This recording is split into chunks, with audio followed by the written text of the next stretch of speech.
Welcome to the Focus and Chill podcast, where we discuss productivity tactics that work for neurodivergent individuals.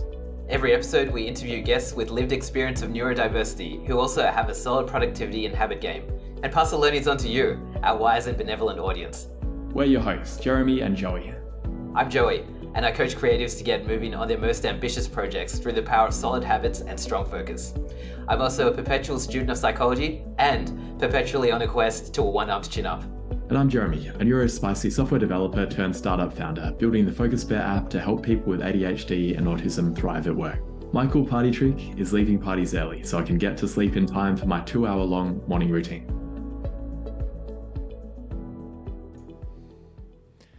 The Focus and Chill podcast is brought to you by Focus Bear, a focus enhancement app for ADHDers. That's adults with both combined autism and ADHD. I'm Jeremy, I'm an ADHDer myself. I'm the founder of Focus Bear and also one of the hosts of this podcast. I built Focus Bear for myself originally because I was constantly getting distracted by my phone and my laptop. I wanted a way to tame my ADHD monkey mind so I'd stop going down rabbit holes and actually get work done, but also get off my computer and my phone in the evening so I'd be able to sleep properly. It's working perfectly for me and it's helping a lot of ADHDs as well. I'd love for you to try it. It's available for Mac, Windows, iOS and Android, and it leverages most of the productivity strategies we talk about on the podcast. You can jump onto focusbear.io or just Google Focus Bear and try it out. Let me know what you think. Welcome to episode number 82 of the Focus and Chill podcast. And today, Joey and I are going to have a chat about dealing with all these things that we're trying to learn and weighing up the trade-off of, is it actually worth going deep and trying to understand all of these concepts? Or should we just accept that we're not going to remember everything and that the most important things we're going to hear multiple times and they're going to stick in our brains?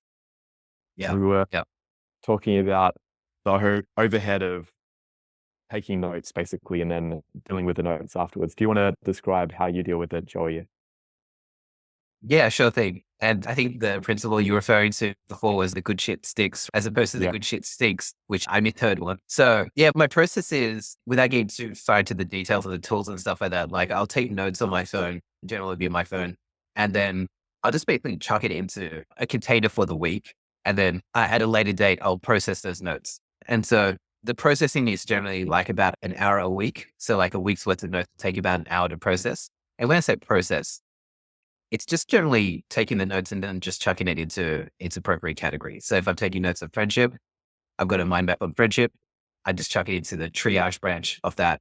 And then when I want to get into the friendship stuff, deep into the friendship stuff, I'll actually start processing the triage thing. So it is, in a sense, it is semi-processing because I'm not completely processing and integrating all those new ideas into the mind map. It is just a process, just going, hey, here's our friendship stuff, chuck it over there. Here's prioritization stuff, chuck it over here. One of the ironic things is that my prioritization mind map has a triage list that is massive. So it's in desperate need of prioritization at the moment. So yeah, that's my general process. Do you have a process for your information consolidation? Yeah, the situation I was thinking about is I've been to a few conferences recently and I take notes on paper, and often in the conferences I went to, the one I went to quite recently was an autism conference for researchers. And there were a lot of terms being bandied around that I wasn't familiar with. And I was taking notes of, I don't know what CCPT stands for, the Connor's Continuous Performance Test. And I subsequently have been going back and going through those paper notes, writing a Anki card for them and putting it into my deck as something that I would like to remember. But there's a decision there of, is it actually worth putting it into Anki in terms of something that I want to have at the tip of my tongue that I will instantly know what that means? Or is it more that it will go into my slipbox or the Zettelkasten? And I do have an Evernote section where I can put things in there, but I don't tend to look at it very often. And it does take effort. I probably have been spending maybe 15 minutes per week, and I'm very slowly getting through it. And I'm not actually keeping up with the inflow of new information. I'm going to more events and my notebook is filling out more and I'm not catching up as much as I could. And I guess it's similar to what you were saying with the prioritization list of that ends up being a long list in the inbox. And how do you decide what to prioritize? And does it matter if I never end up putting all these cards into some kind of knowledge repository? Yeah. And I think it relates to, before I continue, should we unpack what a slipbox or the tailcasting is for the listeners that might not understand it? Because I only learned about it like a couple of years ago, and there might be some people that are unaware of it. Yeah, we have had an episode where we went into depth on Oh, it before, but maybe maybe we just can link to that a episode. couple of sentences explanation of it again. You Oh, want to? you want me to do it? Okay, sure thing. It's basically like I call it my everything box. If I'm reading notes on something, or if I want to integrate them somewhere, I put them into this repository.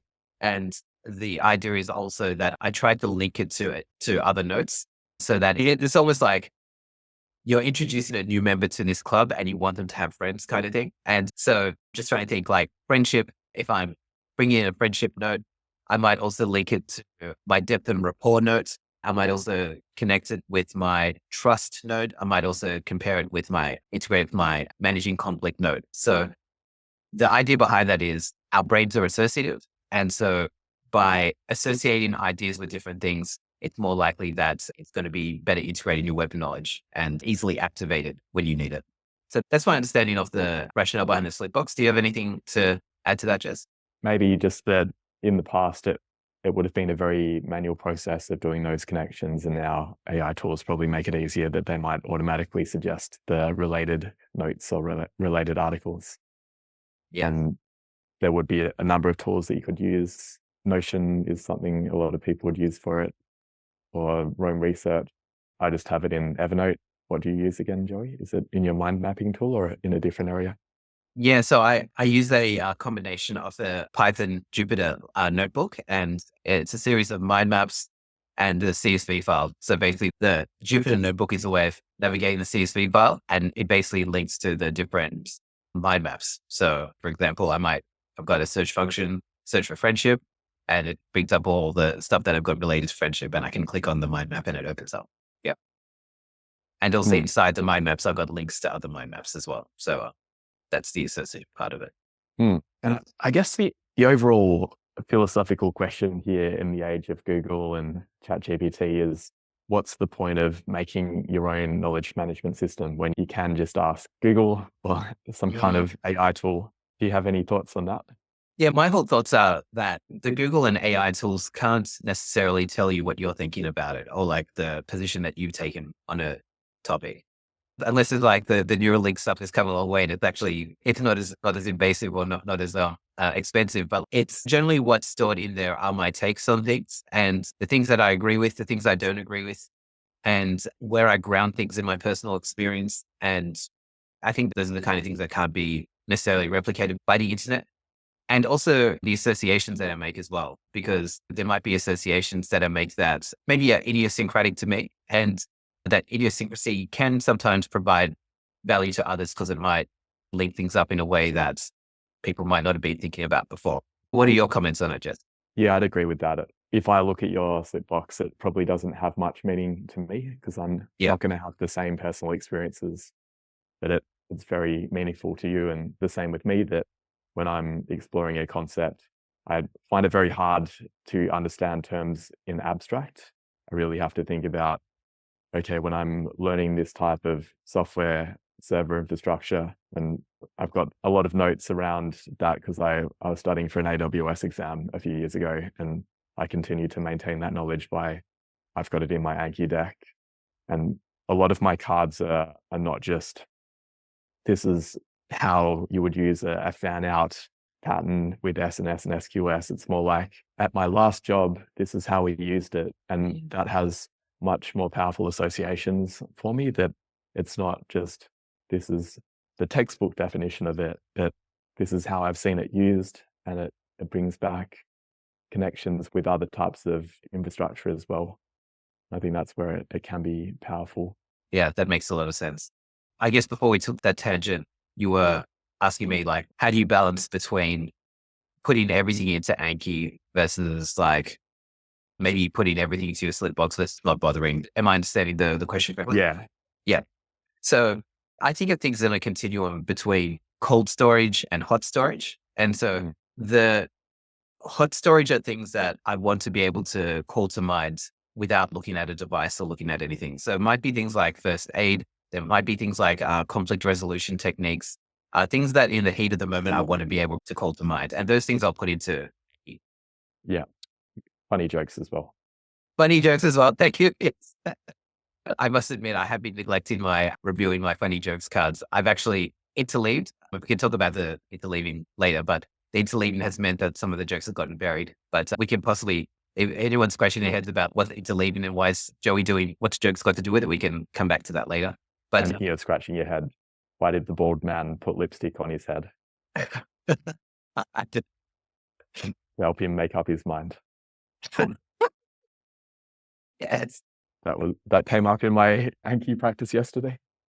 I am actually going to put that in my deck. Yeah, but not right now because my phone's off. So hot storage are the things that I want to be able to call to mind very quickly. So you can probably imagine cold storage are the things that I want to be able to recall at some point, but it's not things that require like a timely recall. They're things that I could possibly be like, oh, okay, I'm at work and someone's asked me about this thing and I've got thoughts on it, but it can wait until I get home and then maybe fire up my Jupyter notebook. But my Jupyter notebook, my slipbox probably isn't even the coldest storage. I'd probably say the coldest storage is maybe some files that I've got in my cupboard. Let's say the tax office comes asking me about records that I've got like from 5 years ago.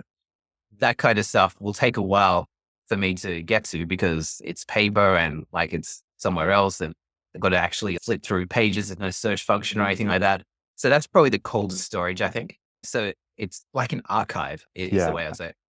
And you probably know that you have it, you just don't necessarily remember the details. Yeah, that's it. That's it. It's a bit like, it's almost like when you have that tip of the tongue phenomenon where it's just like, what's Kevin Bacon's middle name kind of thing? I knew this at one stage, but the good thing is you actually know where it is and you know how to get it. Whereas tip of the tongue, sometimes it's just a matter of just going, okay, let me forget about Kevin Bacon for a little while. I had to think about Footloose. No, sorry. Was he Footloose? I don't know. That's Kenny Loggins, isn't it? Anyway, you weren't even alive back then, Jess. Yeah. His middle name is Nelvin. Melbourne? Nelvin. Melbourne. I actually didn't know that. No, that's a lie. Oh, there's web of deceit. But it probably also brings us back to the connection between notes point, because there's that Kevin Bacon theory of how you're 6 degrees of separation from Kevin Bacon and your notes are 6 degrees of separation from each other. Probably less than that, unless you have a billion notes. How many do I have? I'm not sure. I think it's probably in the thousands at the moment. I don't think it's in the tens of thousands yet. How about you? What's your note count at? In Evernote, I probably have maybe 3,000. And in Anki, I think it's probably similar. Anki, I've got many fewer, I think. I've got 4 different decks and I think, I think they've got each about 500 in them. So yeah, it's probably about 2,000. Yeah. Yeah, I can see, I'm looking at my deck now. In my Chinese one, I have the most. In my wisdom deck, which I was inspired by you to create, I've got 400. And the other ones are probably a bit smaller. So maybe it's 3,000 in total. You mentioned the wisdom deck, and that's actually an interesting one because I remember like I went through a process where I used to have a wisdom deck. Sorry, I might still have it, but I remember going through this reshuffling of my Anki deck so that the decks represented a time of day rather than a particular category. For instance, I definitely have a deck called Morning Priority. So those are things like survival, first aid, anything that is a priority, because the second deck, and it could be still called Wisdom because it has a lot of the wisdom cards in there, but they are things that I don't need to, like if I'm behind on those, it doesn't really matter so much, but they are things that I'd like to recall. And then we mentioned the jokes and stuff before. There's this, actually, sorry, I've got 4 decks. The third deck is what I call Afternoon. And that is like technical stuff, like programming techniques or machine learning concepts I want to learn about, and also Spanish. And I was mentioning interleaving before. So this is what's called, this is for people that aren't familiar with it. interleaving is the process of taking different subjects and concepts and putting them together in the same review session. So in this case, I'm interleaving Spanish and Python, Pythonista. Do you have some of the Python cards in Spanish as well? No, but maybe I should. Maybe that's interleaving squared. Just would you like to explain like the benefits behind interleaving? Yeah, I've been doing it too, because the idea I think is that if you only do your practice session, for example, with me where I'm learning Mandarin and I'm retaining my knowledge in carpentry and software development, if I only practice the software development cards, it's a bit easier for me to remember them because I've got contextual hints there, but it's actually probably not as transferable to the real world, because in the real world, I might be talking with my wife in Mandarin and then someone the next minute asks me a software development question. And so the idea of interleaving where you might do a session of 50 cards and 13 of them are going to be Joey's Spanish ones and 10 of them are going to be about survival and they're in a random order. Yeah. It's better for the brain to be able to have them ready at any point. Yeah. Yeah. Have you been finding, so I'm fairly new to the interleaving thing. Have you been finding that it's improved your recall and generalizability? Yeah, maybe. I think that the challenge for me is that with my different decks, so I've set it up using the Anki app version of Anki, where it allows me to set up an Omni review session where I've set up one master deck called Wisdom. And then within that, I've got training and assessment, which was a course I did a while ago, carpentry, survival, software development, and then a sub-wisdom deck. And I've combined them together, but the challenge is that the review speed is different for some of them, because some cards, for example, with Mandarin, I'm aiming for sub-second recall. Whereas with software development, some of the concept, I actually am okay with it taking me 5 seconds to fully think about the full concept. Yeah. And I can find that a bit challenging, that I originally had set it up so that it will auto advance to the next, or it will flip the card over automatically. And the idea is that if I haven't thought about it in that time, then I mark it as hard or fail.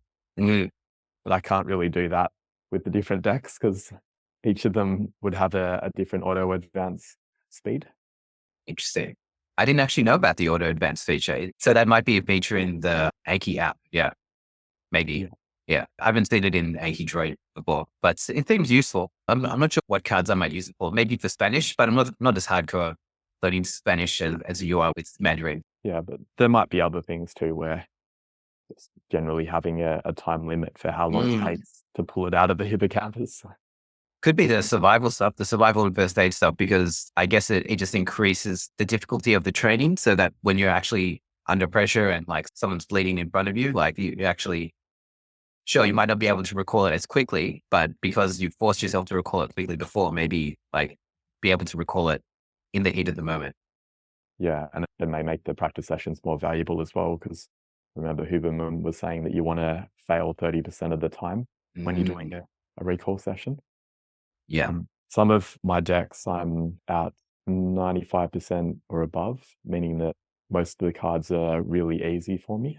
And then Wisdom, I'm at 86%. And Mandarin, what am I at? 83%? No, 80%. So it means that I'm failing a decent proportion of the time with those ones. Interesting. I don't actually look at my failure rates. I probably should. But I guess at the moment, I'm just on a mission to be, I've got a lot of overdue cards on a lot of my decks. The only one that's not overdue is my morning priority deck. But yeah, the second, third, and fourth one's got a lot of overdue stuff, like within the hundreds of reviews. So I'm trying to slowly but surely bring them down. It's really trying not to miss a day. And if I do miss a day, just try to make it up the next day. So I spend about 5 minutes every day on the second deck, the morning priority and the second deck. And then the third one, the third or the fourth ones, they tend to be, they don't quite have like their place, as in like the slot in which I do them. It's meant to be in the afternoon sometime. It's a spacious afternoon that we think we have in the mornings, but they become afternoon time. It's just like, where did I go? Yeah. Yeah, when I use Anki Droid, because I have some of my cards in there, it's interesting because a lot of the cards I've marked as easy and then they don't come back for several years. So Yeah. I don't have much of on a daily basis, I probably only have 2 cards to look at. Mm. I don't know if that's really accurate. I feel like it might be helpful for me to maybe try an extra study session where it would just choose random cards and see whether I have actually still got them as strongly as I thought I did. I think it's a way that you can say study ahead, I think. But the only thing with that is that, so let's say you've got this card that basically you said it was easy, so it's scheduled it for 4 years from now. And then you get the study ahead card. And then so you get it presented to you like randomly and earlier than this 4 years. But I think if you say that's easy, then it's just going to add to those years. The funny thing with those cards as well is that 4 years later, the technology has completely changed. So some of the answers that I put in terms of certain technologies like Chef, which were not really utilized very much back then, they're completely irrelevant at that point. So maybe I just need to also be auditing the cards as I go and probably delete them if it seems like there's no point remembering it anymore. Yeah. We were talking at the very start when we were deciding whether to discuss this topic about, I can't remember the other side of it, but one aspect was, do we want to become knowledge hoarders? And I was asking Joey, is knowledge hoarding a good thing or a bad thing? I wasn't quite sure from that one term. And there might be some situations where it isn't really a good thing, that I've got things in my Anki deck that probably should be completely expunged, and maybe I don't even want them in my slipbox either. Especially survival stuff is probably long-term relevant. And just as context for everyone, when we talk about survival, that's the idea that zombies are going to come and take over modern infrastructure, and we won't have electricity or sewage anymore, and we have to figure out how to fend for ourselves. We're closet preppers. Yeah. Would you say we're closet preppers, or are we out of the closet? I don't know. We are now. Yeah, but that type of knowledge is probably, I can't see that having much of an expiry date, because a lot of the techniques that we're learning, they're designed for a situation where there's grid down and we've lost a lot of the modern conveniences that we have. Other stuff, especially in the technology world, we both have worked in tech. Some of the principles become less relevant, potentially within the review cycle.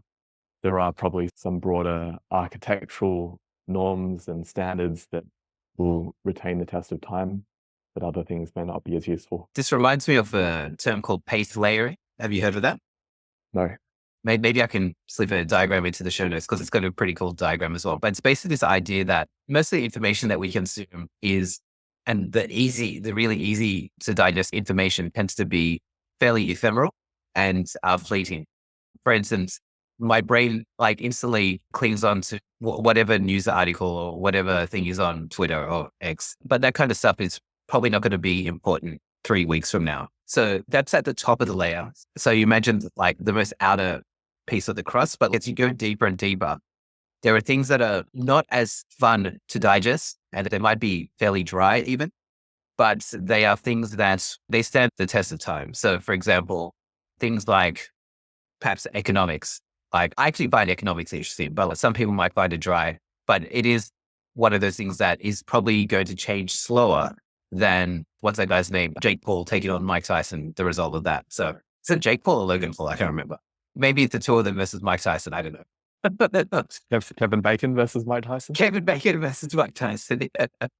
So yeah, it's basically the idea that the stuff that is easy to digest tends to not be that important. It tends to be fairly fleeting in its value. And the things that is quite difficult to digest, like for example, maybe ancient history can teach us a little bit about how history rhymes. Like every civilization goes through like its high points, and then the people in the civilization gets lazy and they get overtaken by the underdogs. That seems to be something that always repeats through history.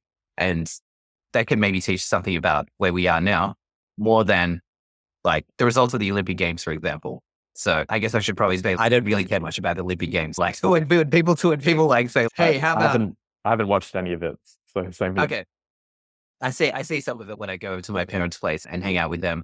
But like the story that I follow the closest is Ray Gun, the breakdancer, and people, the Australian breakdancer that people don't know whether it was a parody or whether she was being serious or not. And I thought that was an interesting question. But apart from that, I don't know much about the Olympics. And to an extent, like the Olympics might be a good example because the results are recorded for like posterity, right? Not posterity. Posterity is a word. But the results are recorded. So they do mean something in terms of record books and stuff like that.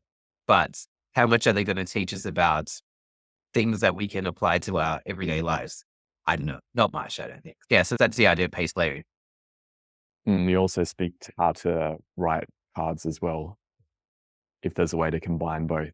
Maybe going back to what we were saying in the beginning about the value of a slip box is that it's your personal interpretation of it, and it's much easier for you to remember what the rise and fall of Rome related to if you maybe played a video game relating to that and you remember how that you lost Age of Empires against your friend because you got complacent. Yeah, that's it. So yeah, like putting your personal spin on things as well, that helps things become a bit more sticky. Yeah, and mnemonics and other ways of making the knowledge away from just some dry concept from a textbook in someone else's words into something that's actually going to stick. Yes. Yeah. All right, my laptop is about to die. We'll end the episode there. Hope that this was relevant for you in terms of thinking about how to deal with all the possible things that we could learn and how to prioritize it. I do still think that principle of the good stuff is going to stick. And we're going to hear it from multiple places, and it's going to lurk in the back of your subconsciousness. And maybe that's how to prioritize. Just wait until you hear it a couple of times, and then at that point, write it down. Sounds good. See you, everyone. See ya.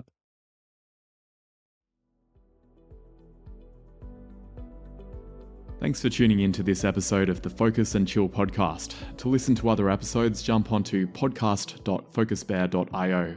If you'd like to be a guest on the show, or you know someone who'd be a good fit, email us at team@focusbear.io. Otherwise, stay focused, stay chilled, and peace out.